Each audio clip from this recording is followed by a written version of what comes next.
Assalamualaikum warahmatullahi wabarakatuh.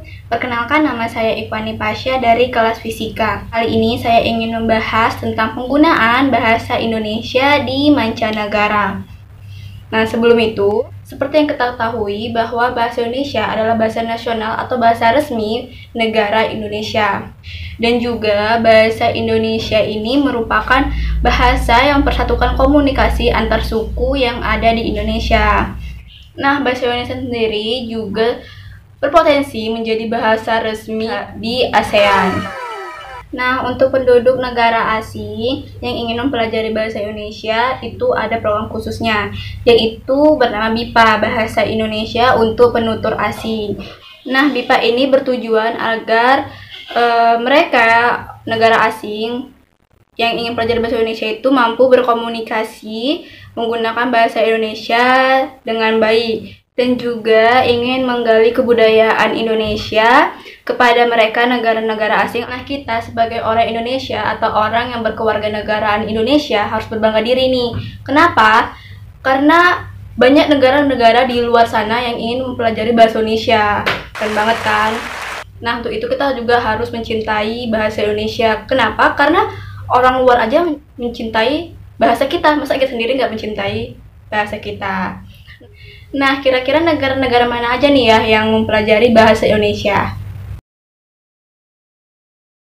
Nah, ternyata banyak banget nih negara-negara yang ingin mempelajari bahasa Indonesia, dan beberapa di antaranya yaitu ada Ukraina, yang kedua ada Australia, yang ketiga ada Jepang, dan yang keempat ada Korea Selatan.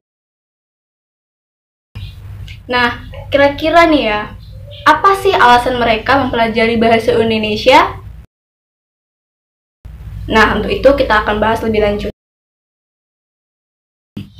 Nah, untuk penduduk negara Ukraina yang ingin mempelajari atau memperdalam bahasa Indonesia, ada salah satu universitas di Kiev atau di ibu kota negara Ukraina, yaitu Universitas Taras Shevchenko, yang memberikan program studi bahasa Indonesia. Berikut salah satu contoh penduduk negara Ukraina menggunakan bahasa Indonesia.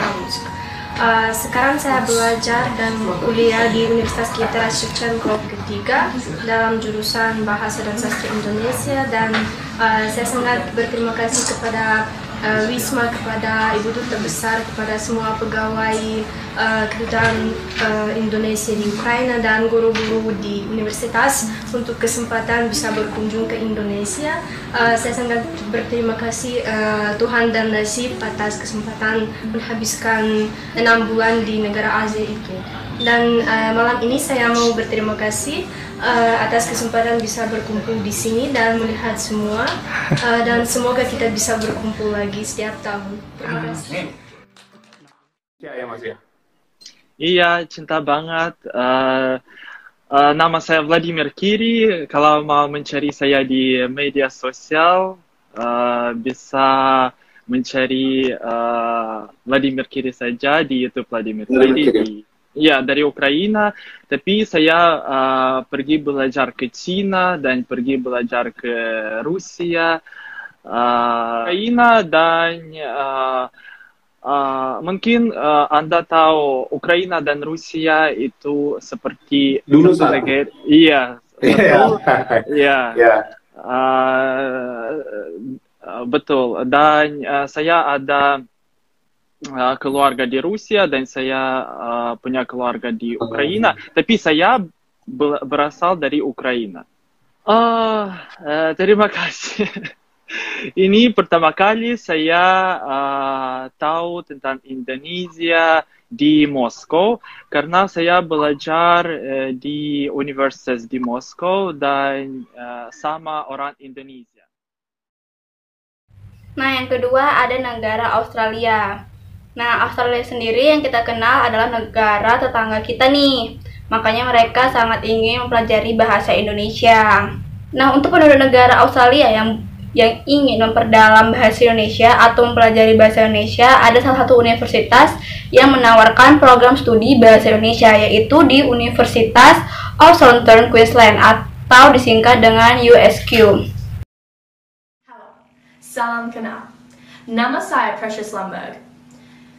Saya tinggal di Australia Barat. Nama panggilan di sekolah adalah Hippie. Saya tinggal di rumah dengan ibu, anjing saya Tyson, dan dua kucing saya Zap dan Benedict. Objek favorit saya buku-buku saya. Buku favorit saya Berjado, Weather and Fangirls. Mimpi saya di masa depan adalah menjadi seorang ilmuwan forensik. Salah satu pelajaran favorit di sekolah adalah bahasa Indonesia. Tadi itu merupakan salah satu contoh pelajar yang ada di Australia menggunakan bahasa Indonesia. Nah, yang ketiga ada negara Jepang.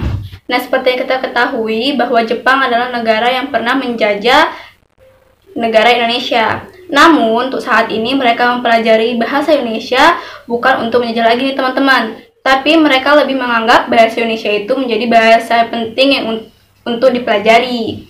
Nah, salah satu universitas yang menawarkan program studi bahasa Indonesia yaitu ada Tokyo University of Foreign Studies. Nah, universitas ini memang diperuntukkan untuk kajian bahasa asing dan salah satunya merupakan bahasa Indonesia.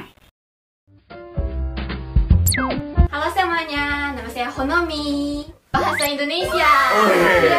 Ini pertama kali aku tahu ada orang Jepang yang kuliah di Jepang pakai bahasa Indonesia. Nama saya Honomi Terao, saya orang Jepang asli. Saya tinggal di Indonesia selama 1 tahun. Terus aku masuk ke SMA di sana. Pas SMA? Iya, jadi waktu aku 16 tahun aku ke Indonesia.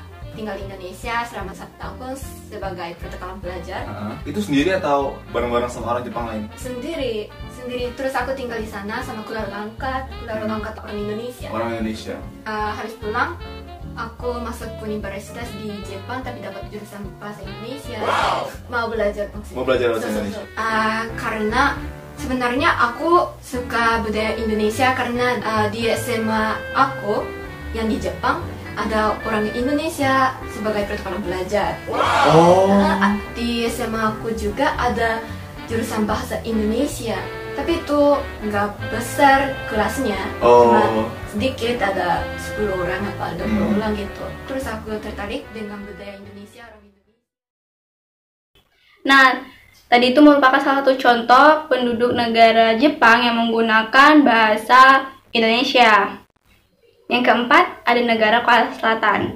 Nah, Korea Selatan sendiri merupakan salah satu negara industri manufaktur terbesar di dunia. Nah, negara ini merupakan negara yang saat ini banyak digandrungi oleh masyarakat Indonesia.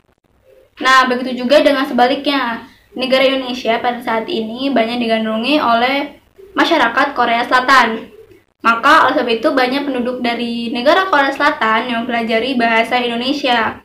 Nah, di Korea Selatan sendiri ada universitas yang menawarkan program studi bahasa Indonesia, yaitu adalah Hankook University of Foreign Studies. Nah, di sini memang diperuntukkan untuk mempelajari bahasa asing.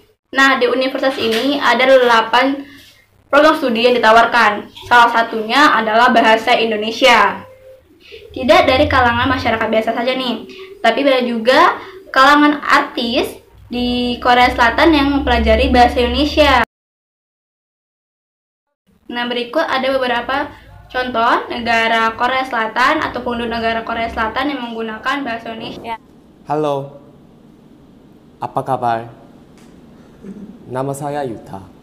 Aku cinta kalian. Sampai jumpa lagi. Kepo. Mahal. Apa kabar? Saya Suga. Belanja Tokopedia saja.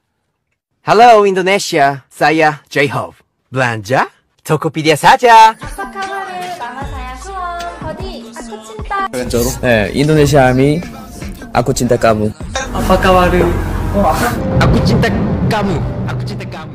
3,000. 이거 뭔데요? 또 5,000. 이거 뭔데? 이거 캄보디아 야채. 캄보디아 야채. 이거 얼마? Kangkung. 3.000. 3.000. 25.000. 25.000. Kemangi. Tumangi, Nah. tumangi, satu mangi 2.000. 2.000 mangi. 35.000. 35.000. 35.000. 35.000. 4.000. 6.000. Wah, mani bisa. 7.000, 5.000. 35.000 mah ada tempe, tempe. Tempe 얼마? Tempe the seri 1.000. ani seri tua. Hah? Seri 2.000. 2.000. Murah. Ani 4.000. 4.000. Selamat siang. Selamat siang, aku Jenny. Mbak cantik. Mbak cantik yang Terima kasih. jual-jual sayur yang Iya, paling murah di terima kasih. Kimei. Nah, kira-kira apa ya yang membuat negara-negara lain ingin mempelajari bahasa Indonesia? Nah, salah satu alasan terbesarnya yaitu ingin mempererat hubungan antar negara. Nah, selain alasan tersebut, ada beberapa alasan yang membuat mereka ingin mempelajari bahasa Indonesia. Yang pertama, yaitu ingin menjalin kerjasama antara negara-negara tersebut dengan negara Indonesia nih. Nah, alasan yang kedua yaitu mereka ingin memperdalam kebudayaan dari negara Indonesia sendiri. Nah, alasan yang ketiga, mengapa mereka ingin mempelajari bahasa Indonesia, yaitu untuk mengikuti program pertukaran pelajar. Nah, alasan berikutnya kenapa mereka ingin mempelajari bahasa Indonesia, yaitu karena jika mereka menguasai bahasa Indonesia, mereka mendapatkan nilai plus nih untuk mendaftar pekerjaan di sana. Jadi perusahaan-perusahaan tersebut memberi nilai plus bagi masyarakat yang bisa menggunakan bahasa Indonesia secara fasih. Jadi tadi beberapa alasan mengapa mereka menggunakan atau mempelajari bahasa Indonesia. Sekian penjelasan dari saya, kurang dan lebihnya saya mohon maaf, kepada Allah saya mohon ampun. Saya akhiri dengan wabillahi taufiq wal hidayah. Wassalamualaikum warahmatullahi wabarakatuh.